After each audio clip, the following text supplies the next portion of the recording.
Russie, un Airbus atterrit d'urgence dans un champ de maïs. Les pilotes salués en héros. Les Russes saluaient en héros les pilotes d'un Airbus A321, qui a effectué jeudi un atterrissage d'urgence spectaculaire dans un champ de maïs avec 233 personnes à son bord, après avoir percuté une volée d'oiseaux. En début de matinée, l'appareil de la compagnie aérienne russe Ural Airlines a décollé de l'aéroport de Joukovski, dans la banlieue de Moscou, à destination de Simferopol, capitale de la péninsule ukrainienne de Crimée annexée en 2014 par la Russie. Mais au décollage, l'avion à bord duquel se trouvaient 226 passagers et 7 membres d'équipage a percuté une volée de mouettes, dont plusieurs se sont retrouvés dans les moteurs de l'Airbus en provoquant d'importantes perturbations dans leur fonctionnement, selon l'agence fédérale d'aviation Rosaviatia. L'équipage de l'avion a alors décidé d'atterrir d'urgence dans un champ de maïs, situé à plus d'1 kilomètre de la piste de décollage, sans train d'atterrissage, a expliqué l'agence en soulignant qu'aucun incendie ne s'est déclaré à bord.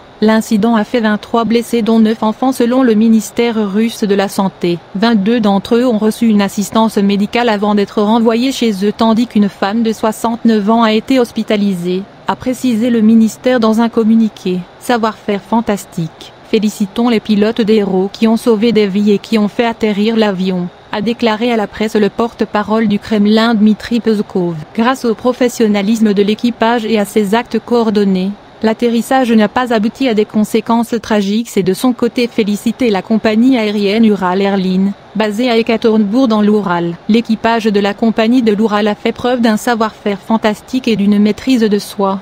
S'est enthousiasmé sur Instagram le gouverneur de la région Evgeny Kouivachev. Le commandant de bord Damir Youssoupov, originaire d'Ekaterinbourg, et son équipe ont sauvé 233 vies. Ce sont des héros. Les pilotes ont été remerciés dans de nombreux messages sur les réseaux sociaux, envoyés par les passagers de l'avion. Je suis reconnaissant aux pilotes autant qu'à Dieu, parce que nous avons atterri et parce que nous ne nous sommes pas écrasés, a écrit l'un d'entre eux sur Twitter. Tout le monde est vivant. Le pilote est un génie, a déclaré au quotidien populaire Komsomolskaya Pravda une autre passagère, Olga, en affirmant que l'atterrissage d'urgence réussi avait été salué par des applaudissements. L'équipage a aidé à évacuer et se souciait entièrement de nos vies. Il me semble que grâce à cela, tout a bien fini pour nous, a raconté Aria Novosti et Katerina Svetokchnikova, une autre passagère de la 321. Les décharges en cause. Une enquête a été ouverte après cet incident et une commission spéciale du Comité intergouvernemental d'aviation, MAC, chargée d'enquêter sur les accidents aériens en Russie, a été créée pour en étudier les circonstances. Certains experts ont pointé du doigt le problème des ordures à Moscou,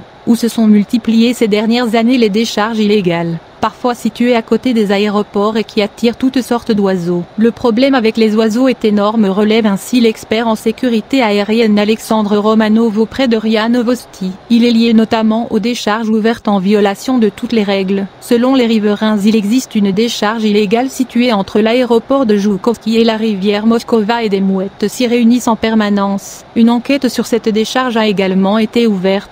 Selon l'agence publique TASS, la gestion des déchets est un problème criant en Russie, où plus de 90% des 70 millions de tonnes annuelles d'ordures ménagères finissent dans les décharges, notamment à Moscou où tous les sites sont saturés jusqu'à en devenir dangereux pour les populations avoisinantes. Malgré de nombreuses manifestations de mécontentement et une réforme entrée en vigueur le 1er janvier, les autorités traînent à prendre le problème au sérieux.